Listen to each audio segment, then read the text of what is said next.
Assalamualaikum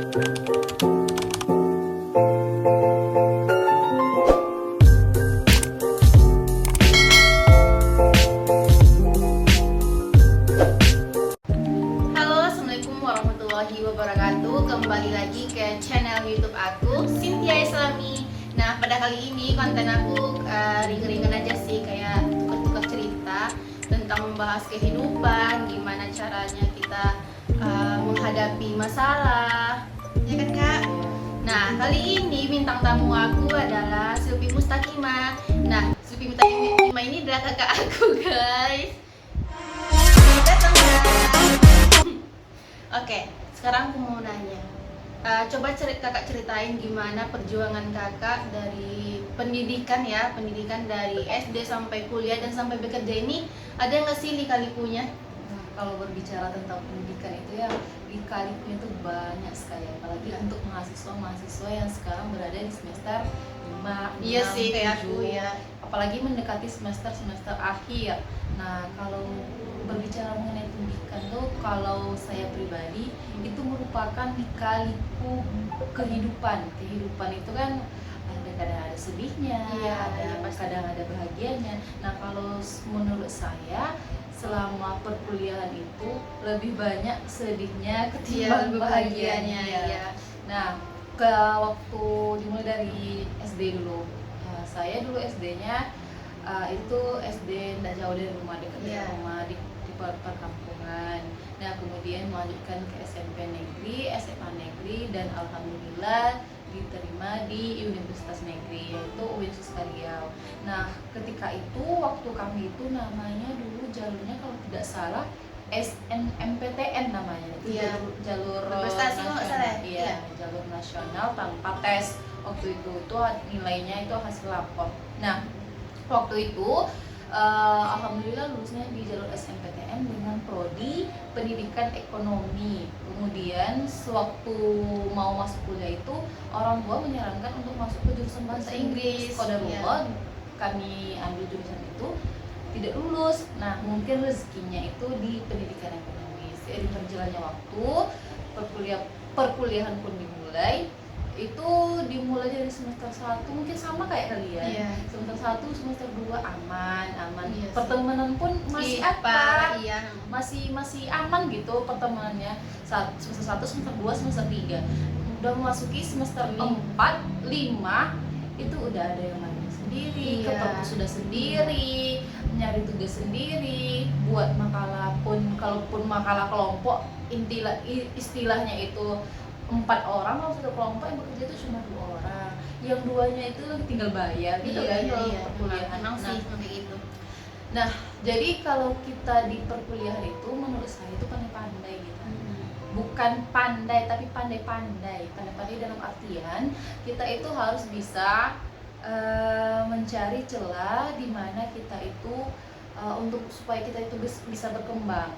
Kalau misalnya teman kita itu, contohnya teman kita itu kalau main-main sendiri, ngerjakan tugas itu bilangnya belum siap, nyatanya udah mengumpulkan ke dosen kan. Di waktu kakak dosen kayak gitu. Iya, itu kan itu namanya itu problematika permasalahan ketika kita berada di kampus. Besok lagi semester 6 itu kan teorinya nggak bisa kita anak tarbiyah kan, semester 1 sampai semester 6 itu kita teori belajar terus. Kemudian udah semester 7, 8 kita itu kan udah KKN banyak juga. ke lapangan, ada PPL namanya lagi, ada KKN, itu beda lagi permasalahannya. Kalau permasalahan di kampus itu permasalahan dengan temannya kayak gitu, teman yang tugas duluan dan kita percaya aja kalau dia itu belum siap dan kita santai-santai aja. Ya kalau sudah semester 7, 8 itu kita dihadapkan dengan teman baru yang beda jurusan. Nah, kita juga harus di teman baru yang beda jurusan pasti ada efek negatif dan positifnya. Tidak selalu hubungan itu berdampak buruk lah terhadap kita, tergantung kita. Itu bicara tentang sekitar pas waktu kuliah ya. Kalau dari kakak ngerasain kuliah itu, ada pernah ngerasa nggak? Contohnya kan kita mahasiswa kan butuh duit kan, fotokopi, apalagi ngeprint kan, yang belum biaya kos. Pernah nggak sih naik turunnya ekonomi tuh Oh, pernah itu- Kakak ngerasain tuh gimana, kayak nggak makan, bahkan ada pun karena Iya. orang di luar Itu sana. bahkan sering, bukan Iya. tidak pernah ya, Iya. sering terjadi. Iya. Nah, salah satu langkah kami kan di jurusan pendidikan ekonomi. Iya, Ada satu kita mata menghitung ya, kuliah, guys. iya, ada satu mata kuliah waktu itu waktu kami kuliah itu mengharuskan kami mencapai target sebuah produk yang kami jual. Nah, salah satu manfaat yang sampai sekarang yang saya rasakan itu, kami berjualan, dari jualan itu bisa membantu perekonomian uang jajan lah istilahnya. Iya. Uang jajan ketika kami kuliah bisa membantu bayar fotokopian, bisa membantu bayar print di tempat fotokopian dan lain sebagainya. Jajan pun bisa bersumber dari situ karena kami jual online seperti kebutuhan kita sehari-hari. Apalagi kan kita mahasiswa itu biasanya pandangan orang ruang lingkupnya itu besar, Iya. temannya itu banyak. Jadi dari melalui online tadi kami jual barang-barang seperti kaos kaki, botol minum yang banyak lah dibutuhkan oleh mahasiswa. Jadi kami ada satu mata kuliah yang menjual barang online. Terus pendapatan itu ada targetnya atau enggak? Waktu itu ada targetnya selama kan satu mata kuliah itu Iya. satu semester, artinya lebih kurang 6 bulan Iya. kan. Selama satu semester itu targetnya kalau tidak salah kemarin tuh 1.200.000 Dan itu itu nyampe? untungnya aja Sampai ya. ke- Alhamdulillah sampai. Tapi kami juga diperbolehkan berkelompok lah. Kalau per kelompok tentu targetnya tuh lebih naik lagi daripada individu. Oh, jadi selama kakak ini kuliah 4 tahun atau kurang dari 4 tahun? Alhamdulillah saya menamatkan kuliah itu kemarin 3 tahun 10 bulan. Wow, cool lot guys. Alhamdulillah. Beda sekali sama aku. Terus kan kita bicara tentang perkuliahan kan. Kan sekarang kakak tuh udah dapat kerja, alhamdulillah ya. Jadi waktu kakak pas kan sekarang udah jadi guru ya, alhamdulillah. Pas waktu kakak ngejelasin ke siswanya itu ada nggak sih siswanya yang kayak nakal, cabut atau berbicara dengan teman sebangkunya? Itu cara kakak ngehadapin siswa kayak gitu tuh gimana? Kan secara tidak langsung kita tidak boleh menghukum siswa tersebut. Iya, betul. Nah, kalau berbicara mengenai siswa yang nakal, siswa yang bandel, siswa yang tidur-tiduran dalam kelas, siswa yang sering cerita dalam kelas, itu mungkin di sekolah manapun kita mengajar, baik itu sekolah favorit sekalipun, sekolah yang terpandang sekalipun, pasti kita jumpai siswa-siswa yang seperti itu. Nah, itu tantangan bagi kita seorang guru. Nah, bagaimana cara kita menghadapinya? Kalau kita keraskan anak zaman sekarang itu dia akan melawan. Iya, dongkol ya. Iya, dongkol. Nah, kalau kita lembutkan, dia semakin melunjak. Nah, bagaimana caranya? Kita dekati dulu. Anak yang bermasalah dalam kelas itu sudah pasti bermasalah di Di rumah. rumah, iya. memang Karena pasti. dia mencari perhatian teman sekelilingnya yang berada di dalam kelas dan gurunya yang ada di dalam kelas. Nah, dengan cara-cara yang demikian mereka mendapatkan perhatian. Nah, coba kita dekati anak-anak yang seperti itu, apa masalahnya, kita bantu dia menyelesaikan permasalahan. Iya, jadi banyak sekali guys motivasi yang bisa kita ambil ya. Nah, tadi kita sudah berbicara tentang pendidikan, sekarang kita mau berbicara tentang kehidupan ya. Itu agak sensitif ya guys. Itu privasi Iya, sebenarnya. nggak apa-apa, kita main boker-boker aja di sini. Oke, nah kan kakak udah masuk 25 ya, tahun 2024 Sekarang 25. 24. Nah.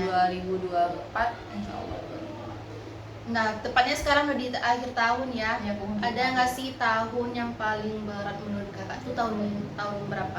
Kalau berbicara yang paling berat mungkin tahun 2022 kemarin udah lupa 2021 kemarin udah lupa. Yang paling masih teringat tuh tahun sekarang ya, tahun 2023. Kenapa saya bilang Kenapa? itu berat? Karena yang pertama saya itu tidak bisa mengikuti P3K guys. Iya. Ya Nggak nggak apa-apa bisa. lah, kan banyak kesempatan. Iya, walaupun anaknya nggak apa-apa lah, mungkin tahun depan bisa. Cuma melihat orang, bukan iri ya, Iya. cuma Nggak, melihat orang-orang yang Iya, lulus jadi kepengen gitu kan. ada ambisi untuk Iya. ikut gitu. Cuma kalau kita tidak diberikan kesempatan untuk ikut itu ya gimana lagi? Iya, Belum ada mencoba hikmahnya. udah gagal. Nah, itu sih pelajaran yang paling sangat berkesan di tahun 2023 ini, tidak bisa mengikuti P3K karena ada beberapa kendala yang tidak bisa diceritakan di sini. Iya kan.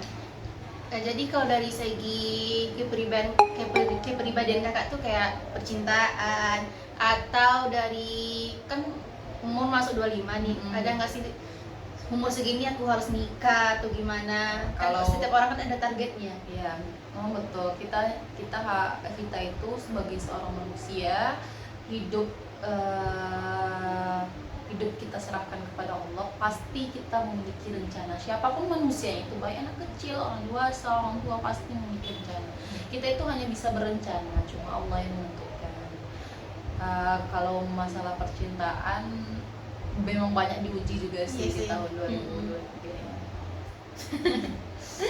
Oke, selanjutnya pertanyaannya itu kenapa sih kakak tuh bisa masuk ke sekolah, itu sekolah pondok ya? Ya, Kenapa kakak bisa memilih sekolah pondok sedangkan kakak tuh berasal dari negeri kan? yang pertama, kalau di sekolah pesantren itu kan setidaknya kita juga sebagai seorang guru, kita juga harus paham apa yang dipelajari oleh anak Iya. kita. Bukan kita hanya menguasai materi kita. Nah, di sana pun guru kami seorang guru juga diajarkan ilmu agama. Jadi kan menambah pahala, menambah keberkahan juga kepada kehidupan kita. Ya, jadi banyak sekali guys hikmah yang bisa kita ambil ya dari konten hari ini. Nah, sekarang kita mau sharing tentang makanan. Makanan yang paling kakak suka itu apa? Kalau makanan sih semuanya suka. Salah satunya? Contohnya pasti favorit sejuta umat, Bakso, ya. Iya, pasti dengan Bakso. mie instan. Iya. Apalagi kita masih muda, Nasi yang goreng. muda itu pasti sukanya yang instan. Terus kalau dari segi lingkungan pekerjaan itu ada yang kayak cemburu sosial nggak sih? Kalau cemburu sosial itu pasti ada dimanapun lingkungan pekerjaan itu pasti ada. Kayak guys, segitu dulu lah ya konten kita hari ini. Terima kasih kakak Sylvie Mustakima sudah sharing ceritanya dan berbagi. Sangat bagi yang bisa mendengarkan, sangat ambil saja hikmahnya. Bagi yang tidak, silahkan tidak usah didengar ya guys. Oke, sekian dulu, terima kasih. Assalamualaikum warahmatullahi wabarakatuh.